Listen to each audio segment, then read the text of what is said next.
राधे राधे दोस्तों मेरे YouTube channel पर आपका हार्दिक स्वागत है। दोस्तों, आज हम बात करेंगे निर्जला एकादशी व्रत की और इसके बाद मैं एक कथा सुनाऊंगी। बड़ा कन्फ्यूज़न है, निर्जला एकादशी कब है, 6 तारीख या 7 तारीख। इसकी वीडियो मैं पहले भी बना के डाल चुकी हूँ, तब भी लोग बड़े कन्फ्यूज़ हैं कि 6 को रहें कि 7 को रहें। आपको बता दें कि 6 को भी एकादशी है और 7 को भी है।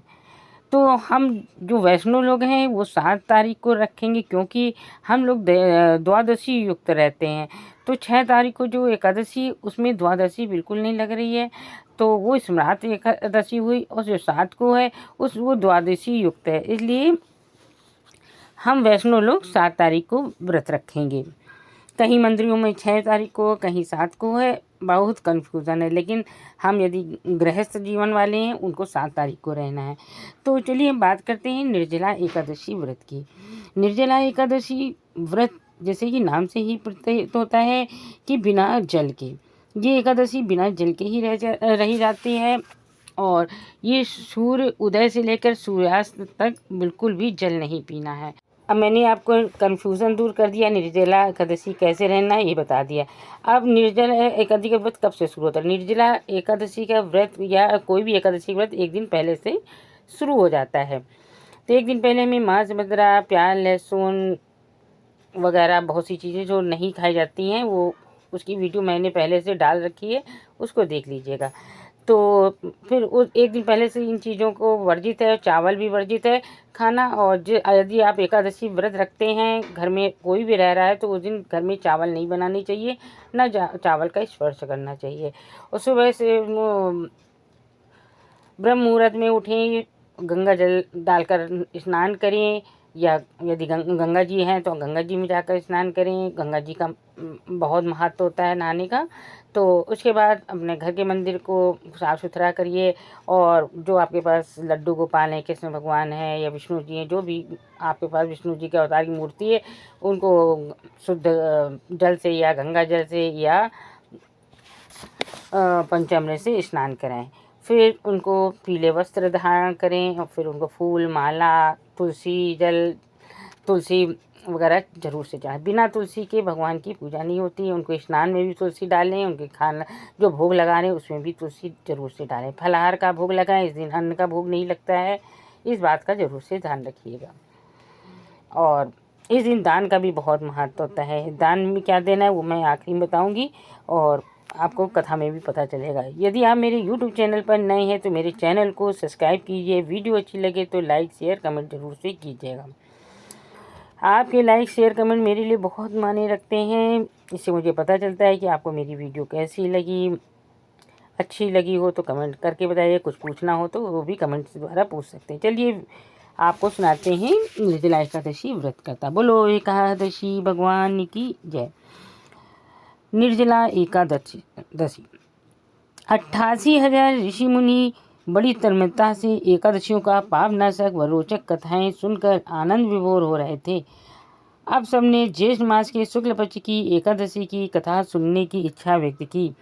तब सूत जी ने कहा, एक बार श्री भीमसेन व्यास जी से बोले, हे पितामह, भ्राता युधिष्ठिर, माता कुंती, द्रौपदी, अर्जुन, नकुल और सहदेव आदि एकादशी के दिन व्रत करते हैं। मुझे भी एकादशी के दिन अन्न खाने को मना करते हैं।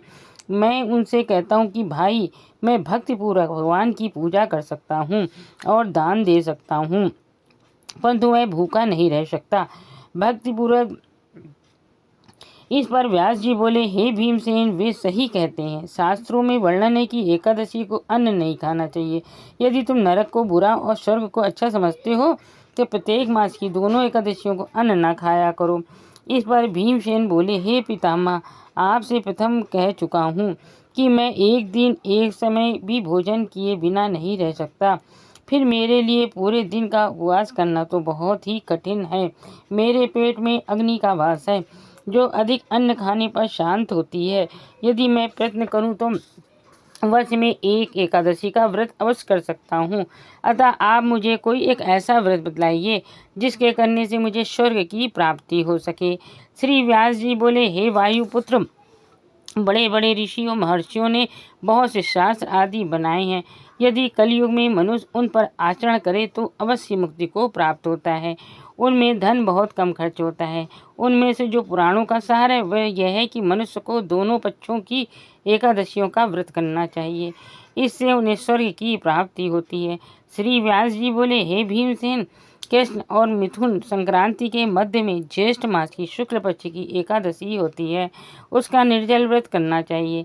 इस एकादशी के व्रत में स्नान और आचमन करते समय यदि मुख में जल चला जाए तो इसका कोई दोष नहीं है, लेकिन आचमन में 6 मास से जल से अधिक जल नहीं लेना चाहिए।